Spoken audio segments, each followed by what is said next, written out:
E nesta manhã eu tenho uma palavra do Senhor aos nossos corações. Abra comigo a sua Bíblia no livro de 1 João. 1 João, capítulo 1.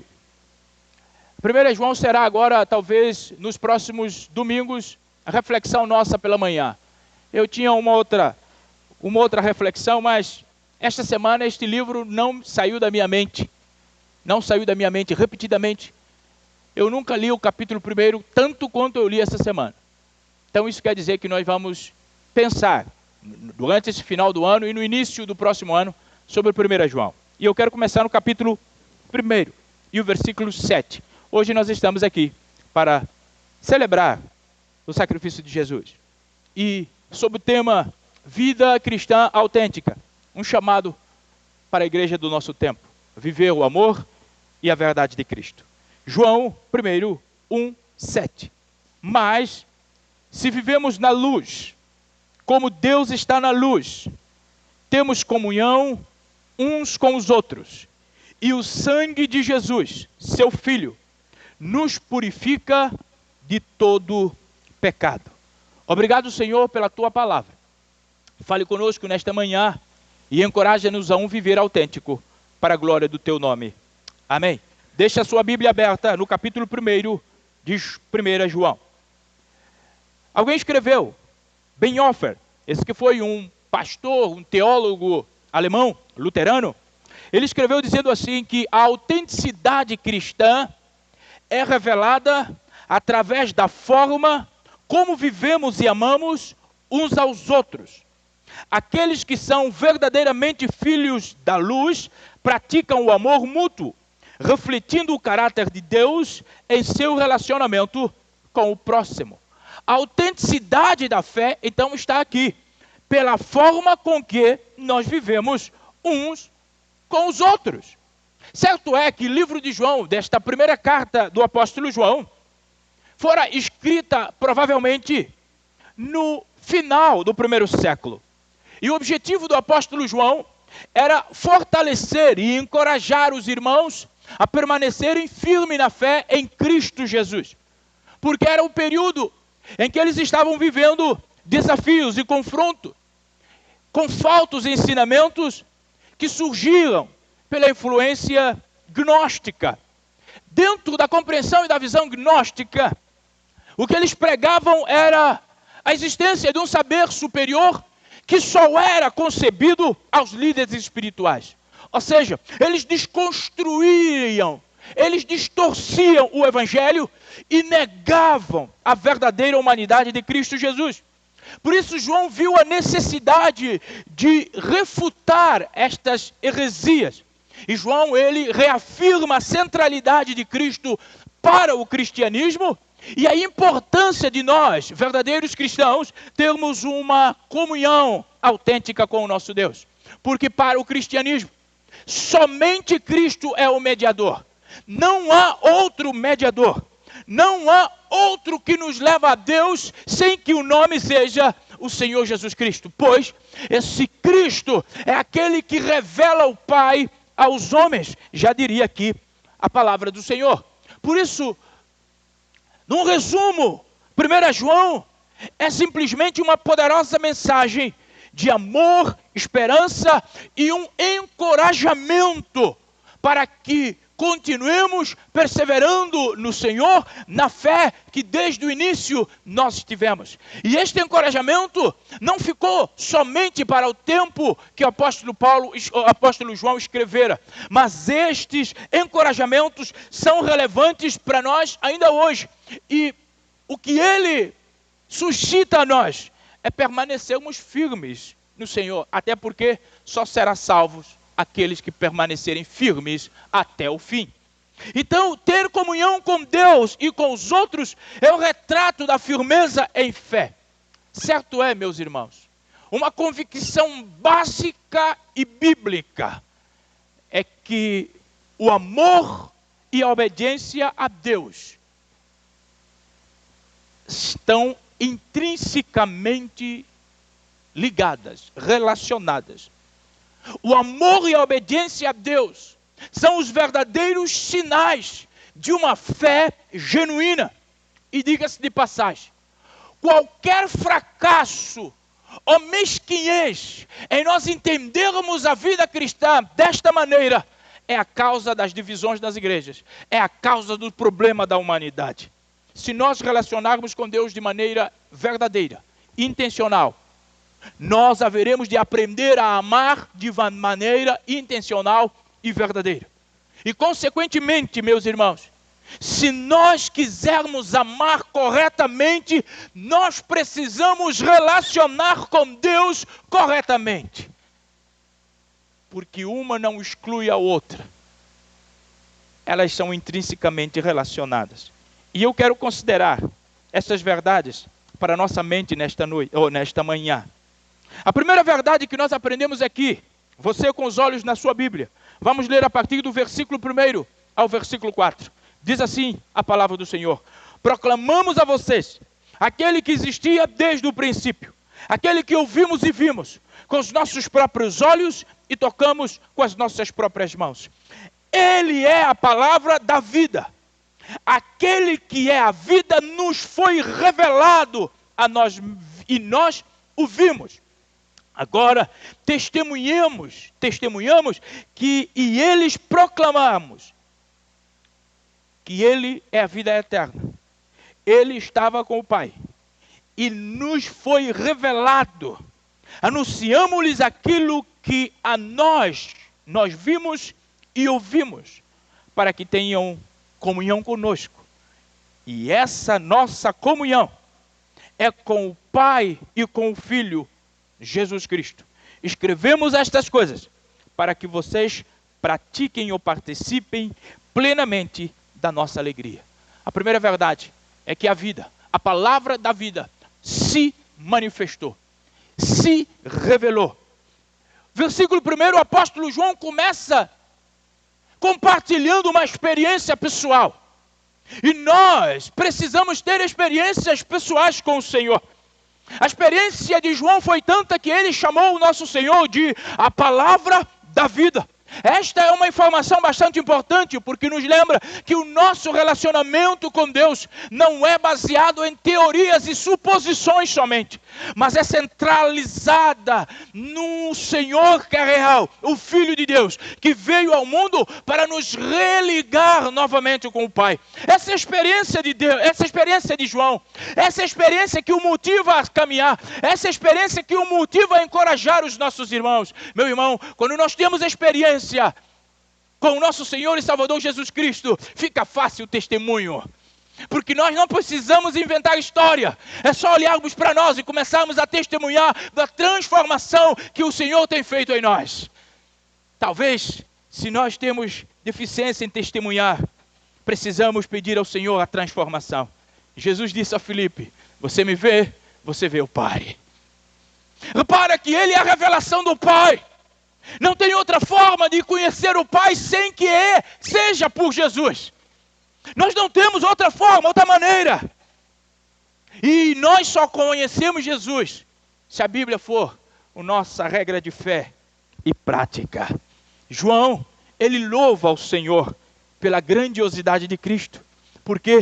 Porque Cristo traz o conhecimento do Pai a nós. No versículo 1 ele diz: Ele estava com o Pai e nos foi revelado. John Owen, ele escreveu dizendo que a vida eterna é encontrada no relacionamento pessoal com Jesus. Meu irmão, só existe uma forma de nós experimentarmos uma verdadeira comunhão com o Pai. É descansar em Jesus, é conhecer a Jesus, é valorizar o sacrifício de Jesus. No verso 2, João vai enfatizar a experiência com Jesus, que não se baseia em ouvir falar acerca de Deus.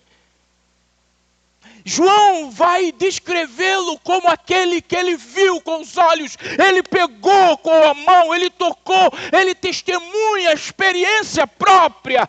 João chega a uma conclusão: o Cristo que eu vejo é o Verbo eterno de Deus, porque Ele está transformando a minha vida, porque a palavra de Deus é aquilo que nos transforma. Se eu não tenho prazer na palavra do Senhor, eu não serei transformado. Se eu não dedico tempo na palavra do Senhor, eu não serei transformado, porque a fé, ela vem pelo ouvir e ouvir a palavra de Deus. Ela vem por ouvir a boa notícia acerca de Cristo.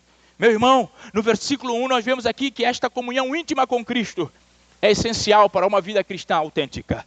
Nós precisamos desejar conhecer a Deus. Não de ouvir falar, mas de com Ele caminhar. Não de ouvir histórias, mas de com Ele praticar uma vida de renúncia e de graça para a sua glória, para que o seu reino cresça e nós desapareçamos. Meu irmão, uma vida autêntica é aquilo que nós precisamos para reconhecer o verdadeiro sentido e propósito da vida. E isso nós só encontramos se estivermos com o Senhor Jesus. Há muita gente que quer seguir a Jesus, mas um Jesus da sua cabeça. Muita gente que quer seguir a Deus, mas um Deus da sua imaginação. Não querem seguir a um Deus que é verdadeiramente revelado por Jesus. Um Deus que fora manifestado por amor de Jesus. E as pessoas têm criado seus próprios conceitos acerca de Deus. O seu próprio estilo de vida acerca de amor. Um amor sem renúncia, um amor sem sacrifício. Um Deus que me tolera, um Deus que me ama do jeito que eu sou e estou. Não, esse não é Deus que Jesus revelou. Isso não é o reino que Jesus veio trazer. As pessoas querem viver um Deus e um Jesus cujo elas são o personagem principal. Jesus veio trazer um Deus e um reino que é negar a si mesmo, pegar a cruz e seguir todos os dias. No versículo 5, João nos convida a uma comunhão íntima com Deus por meio de Jesus. É nessa comunhão que nós encontramos a verdadeira alegria, propósito para as nossas vidas. Meu irmão, a comunhão com Deus, a comunhão com Jesus, nos conecta às suas promessas para as nossas vidas e nos permite experimentar um amor gracioso, nos permite experimentar um amor incondicional. Quando nós buscamos a comunhão com Deus verdadeiramente, nós somos fortalecidos espiritualmente e capacitados a viver uma vida de retidão e santidade. Isso é viver uma vida cristã autêntica. Uma vida cuja a palavra que foi revelada é o nosso guia. Somente a palavra, o nosso guia. A palavra que nos transforma a ponto de provocar em nós uma experiência de abrir mão e clamar para que o reino de Deus seja feita e a vontade nas nossas vidas. Segunda verdade que nós vamos tirar aqui. Leia comigo o verso 5 ao verso 7. Esta é a mensagem que ouvimos dele e que agora lhes transmitimos. Deus é luz e nele não há escuridão alguma. Portanto, se afirmamos que temos comunhão com ele, mas vivemos na escuridão, mentimos e não praticamos a verdade. Mas se vivemos na luz, como Deus na luz está, temos comunhão um com os outros, e o sangue de seu Filho nos purifica de todo o pecado. Meu irmão, a segunda verdade é sobre o caráter de Deus. O caráter de Deus é pureza, é santidade e é verdade absoluta. Qualquer estilo de vida que ofusca a pureza, a verdade, qualquer estilo de vida que ofusca a santidade, não é uma vida que representa Jesus nem o seu reino. Porque o caráter de Jesus, de Deus, e recomendação para todos aqueles que o amam, é pureza, santidade e verdade. João, ele vai declarar algo maravilhoso acerca de Deus. João diz aqui no versículo 5, Deus é luz e não há treva alguma. Meu irmão, Deus é fonte de toda luz, pureza e verdade. Tudo aquilo que for oculto não pertence ao Senhor. Tudo aquilo que for escuridão e trevas não pertence ao Senhor. E nós que somos filhos de Deus, que caminhamos pela estrada do ocultismo, da falsidade, de inverdades, nós não pertencemos a Deus. Nós podemos achar que estamos tendo comunhão com Deus, mas estamos muito longe de Deus. Nele não há sombra do pecado. Nele não há mistério ou falsidade. Nosso Deus é a personificação da santidade. E a sua luz, ela brilha e precisa brilhar em nós. Repara algo bastante importante. João faz uso de duas palavras que eu quero que você tenha devida conta. Palavras que expressam ou refletem realidades. João fala sobre luz e João fala sobre treva. O que João está querendo dizer para nós é que aquele que anda em trevas não pode compreender o verdadeiro estado das coisas. É uma realidade dele. É uma realidade que não conduz com verdade, nem com a luz. O que João está dizendo é que aquele que tem a vida envolto a segredos e mistérios não compreende o sentido da vida. E aqueles que andam na luz, esses sim, podem lidar com a realidade, porque Deus é luz. E Ele espera que os seus filhos refletam a luz do Senhor. Sabe que por vezes eu fico parando e analisando a fé cristã do nosso tempo. Tem alguma coisa muito estranha, irmãos. Vocês querem ver que tem uma coisa muito estranha? Jesus diz que Ele trabalha e que o seu Pai trabalha. O crente hoje não quer trabalhar. Jesus desceu o céu e veio para cá. Trabalha. O crente hoje não quer trabalhar. Jesus diz que Ele é verdade. Mas o crente de hoje tem uma paixão pela mentira. Jesus diz que Ele é a luz. E o crente hoje quer pintar a igreja de escura. Eu acho que tem alguma coisa muito estranha nisso tudo. Você tira a sua própria conclusão. Versículo 6. João está dizendo aqui para nós que Ele é Deus. Ou que Deus é luz. Ou seja, se nós afirmamos estar em comunhão com Deus, não há como nós vivemos em pecado prazerosamente. Sabendo que é mal, eu vou perseguir o mal porque o mal está me fazendo bem. Meu irmão, tem alguma coisa de muito estranha na fé desse povo. Se eu sei que é mal, a luz de Deus me comunica que é mal, eu preciso abandonar o mal. A despeito do que eu possa ganhar com o mal, se eu quiser agradar a Deus, eu preciso abandonar o mal. Meu irmão, isso é uma exortação para nós. Para que nós tenhamos coragem de reconhecer os caminhos que nós estamos andando que não agrada a Deus. Caminhos de falhas e pecados.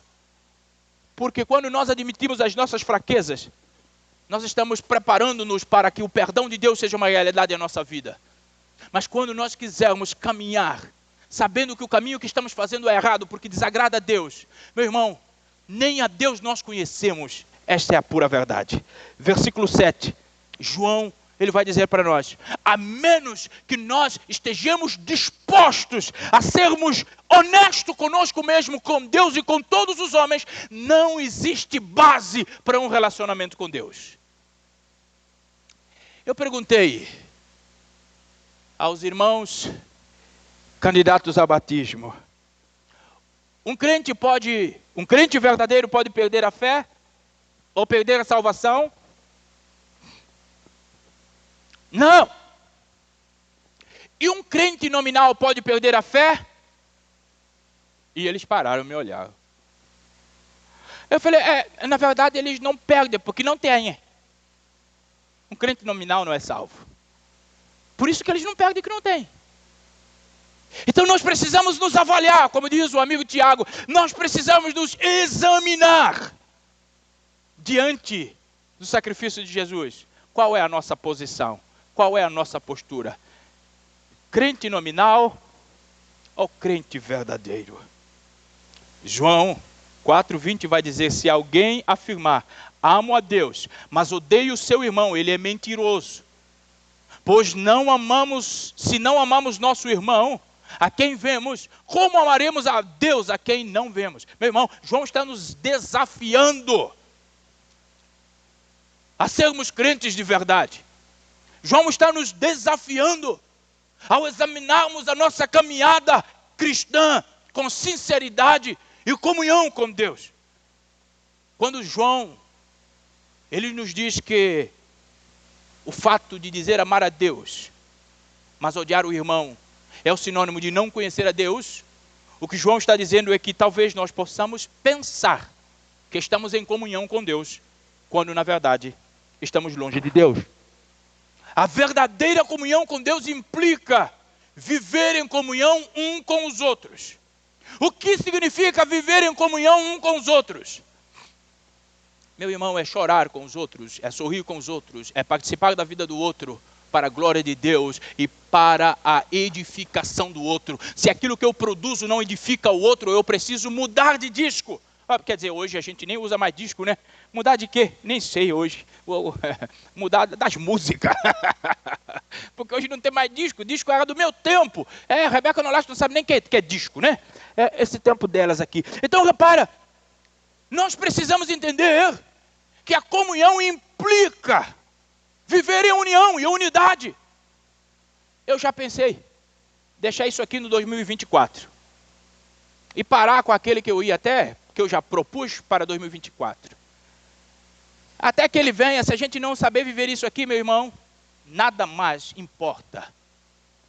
Nada mais que a gente faz, produza, nada. Mas ainda eu estou pensando. Então, o que nós precisamos entender é que viver a comunhão com Deus é algo que o sangue de Jesus que nos purifica, nos capacita a isso. O que eu estou querendo dizer com isso? Eu estou querendo dizer que se o sangue de Jesus já te purificou, você vive em comunhão com o outro. Mas agora, se eu não estou vivendo em comunhão com meu irmão, o inverso é verdadeiro. A obra redentora de Jesus nos perdoa, nos purifica, nos capacita a viver em comunhão. Eu não posso ignorar a necessidade do meu irmão. Eu não posso facilitar a exposição do meu irmão. Porque se eu amo, se eu sou um com ele, o que dói nele precisa doer em mim. É que Jesus está dizendo: como você diz que me ama, se você sequer se importa com seu irmão? Não discernir o corpo de Cristo é ignorar a igreja de Cristo. A gente precisa cuidar de como nós temos feito nossa vida cristã. Mas a última lição que nós vamos aprender aqui está no versículo 8 até o versículo 10. Diz assim a palavra do Senhor: se afirmamos que não temos pecado, enganamos a nós mesmos e não vivemos na verdade. Eu vou ler de novo. Se afirmamos que não temos pecados, enganamos a nós mesmos. Grifa isso. E não vivemos na verdade. Mas se confessamos nossos pecados, Ele é fiel e justo para perdoar os nossos pecados e nos purificar de toda a injustiça. Se afirmamos que não pecamos, chamamos Deus de mentiroso e mostramos que não há lugar, que em nós não há lugar para a sua palavra. Meu irmão, todas as vezes que eu aponto pecado para o meu irmão, ou do meu irmão, me considerando superior ao meu irmão, eu estou dizendo que eu não tenho pecado. E isso me faz um mentiroso, falso, e a verdade de Deus não habita em mim. E o que vale o sacrifício de Deus, de Jesus? O que vale tomar, cear, quando eu me considero maior do que o meu irmão, superior ao que o meu irmão? Quando eu sou mentiroso, porque ao apontá-lo eu me coloco num lugar de superioridade. Ah, meu irmão, hoje é a última ceia do ano, e eu quero que você tome isso com muito temor no seu coração. Alguém falou para mim: o irmão Cristiano, está aqui, não me deixa mentir. Ontem ele falou para mim, enquanto nós estávamos ali na obra: pastor, todas as vezes que o senhor prega no domingo de ceia, pensa num negócio que treme meu corpo tudinho. Porque eu não quero tomar a ceia indignamente. Como eu queria que esse pensamento permeasse a mente de todo mundo aqui. Meu irmão, a igreja não pode ser um hábito para nós. A igreja precisa ser uma constante transformação nossa. Nós precisamos priorizar o que Deus prioriza. E eu vou lhe falar o que Deus prioriza. Deus prioriza duas coisas. Primeiro, Ele prioriza a sua palavra, porque Ele diz que Ele honra a sua palavra. E segundo, Ele prioriza pessoas, porque Ele disse que Ele amou ao mundo de tal maneira que Ele deu o seu Filho para que todos quem? Pessoas. Pessoas foi o motivo de mover o céu. O resto são nossos caprichos. Pessoas e a palavra de Deus. Quando eu obedeço a palavra de Deus e quando eu amo pessoas, eu agrado a Deus. Mas se eu não obedeço a palavra de Deus e menosprezo pessoas, não há verdade de Deus em mim. Versículo 8. João nos lembra que, mesmo sendo cristão, ainda nós somos falhos, falíveis, propensos a pecar. Nenhum de nós é perfeito. Por isso eu me relaciono com meu irmão. Sabe por que nós precisamos orar? Porque a oração nos nivela. Quando a igreja não ora, há problema no meio dela, porque eu começo a achar que eu sou melhor do que o outro. A oração não nos vela, porque a oração nos leva para a cruz. E a cruz revela quem nós somos de verdade. Falhos, pequenos, pobres, que sequer conseguimos nos salvar. Isso é que somos nós. É por isso que quando eu tenho algum tipo de embate e alguém chega para mim e pergunta: você sabe com quem está falando? Eu falo: miserável. Miserável, você não se conhece, por isso você acha que é alguma coisa. É miserável. Porque todos nós não somos nada sem que Jesus fosse por nós. Por isso, meu irmão, confesse o seu pecado. Todos os dias. O que João está querendo dizer é que se nós confessarmos o nosso pecado, Ele pode, Ele tem poder. Ele é suficiente para nos perdoar e purificar de toda injustiça. Ou seja, o que João está dizendo aqui: há uma graça disponível para todo aquele que reconhece o seu pecado. Mas agora aquele que não reconhece pecado acha-se Deus. E o fato de achar-se Deus, ele não será alvo da graça de Deus, mas sim da ira do Senhor. Nós precisamos pensar: que percurso nós estamos fazendo? Quando nós reconhecemos os nossos pecados, quando nós reconhecemos os nossos pecados, nós vamos ver que Deus está agindo em nós demais, para nós ainda estarmos vivos. Porque se você der conta de você mesmo, você sabe que motivo para não existir você tem de sobra. Mas o Senhor é que está agindo em você. Por isso, essa mesma graça que você deseja de Deus para estar vivo, é a mesma graça que você vai viver com seu irmão. Deus nos ama apesar de nós. Você precisa amar seu irmão apesar dele. Eu falei ontem com os nossos irmãos em Água Verde. Nós precisamos seguir a Deus, ainda que sozinho na caminhada nós estivermos. Porque a verdade de Deus, ainda que rejeitado por todos, mas se adotado para nós, esta verdade vai nos salvar, ainda que todos estejam no caminho errado. Mas agora, se você quiser fazer parte da maioria, ser mais um no meio da maioria e afastar da verdade de Deus, quantas tristezas será o teu final. Por isso, chegue perto de Deus, por Deus, aprenda de Deus e peça ajuda ao Senhor para que você seja o que Deus quer que você seja. Meu irmão, uma confissão genuína é um ato de humildade. É reconhecer diante de Deus que eu sou falho, que eu sou pecador. Eu sou, sim, miserável. Paulo disse, miserável homem sou eu. E tem muita gente que só espera em Deus aqui nesta vida. E Paulo diz que aqueles que assim são miseráveis. Ou seja, eu só quero Deus para me abençoar. Eu só quero Deus para me curar. Mas eu não quero Deus para orar, honrar e glorificar o seu nome. Eu não quero Deus para me capacitar a pregar a sua palavra. Eu não quero Deus para renunciar os meus desejos por causa disso. Eu não quero Deus desta forma. É a forma que a igreja está vivendo o cristianismo falso, que no tempo de apóstolo João estavam ensinando aos irmãos. É filosofia totalmente gnóstica.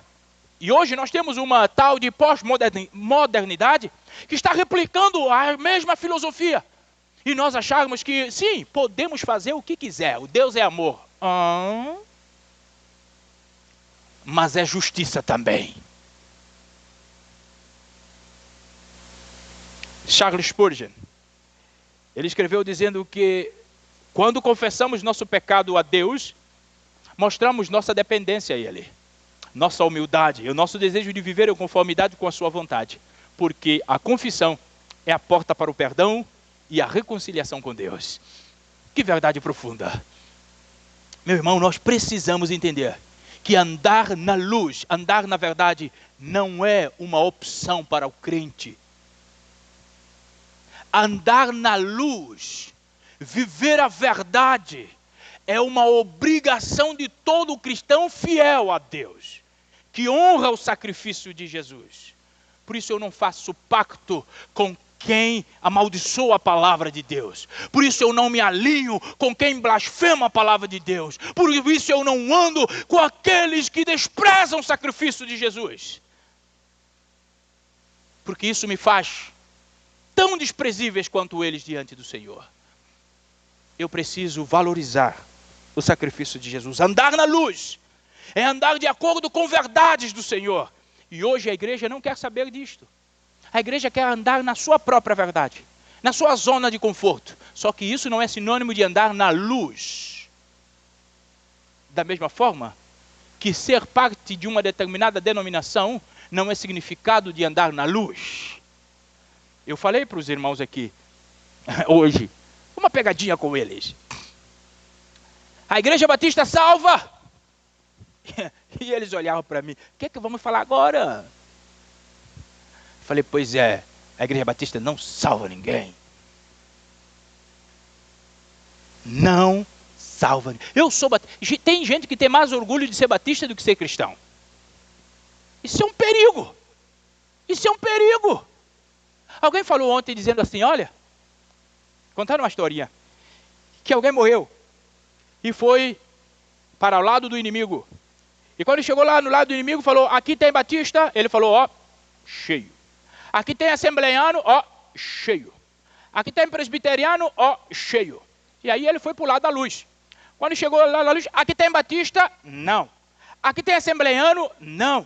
Aqui tem presbiteriano, não. O que tem aqui? Lavados, remidos pelo sangue de Cristo. É isso que nós vamos ter no céu. Então é melhor a gente acertar hoje e começar a andar como lavados e remidos pelo sangue de Cristo Jesus. Obrigado, Jesus.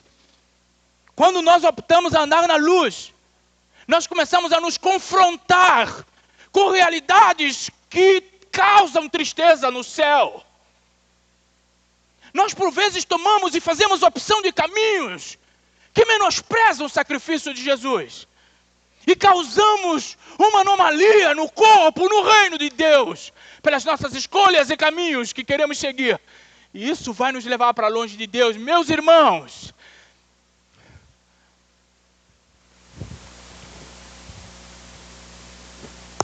nós precisamos nos confrontar todos os dias. O amor a Deus é que nos impede de pecar contra Ele. Não é medo do inferno. Por isso, se você amar a Deus, você vai se confrontar todos os dias e alinhar a tua vida com a palavra de Deus. Se nós andarmos na luz, nós vamos ser transformados dia após dia. Meu irmão, uma vida em sintonia com a vontade de Deus. Uma vida que prioriza o reino de Deus.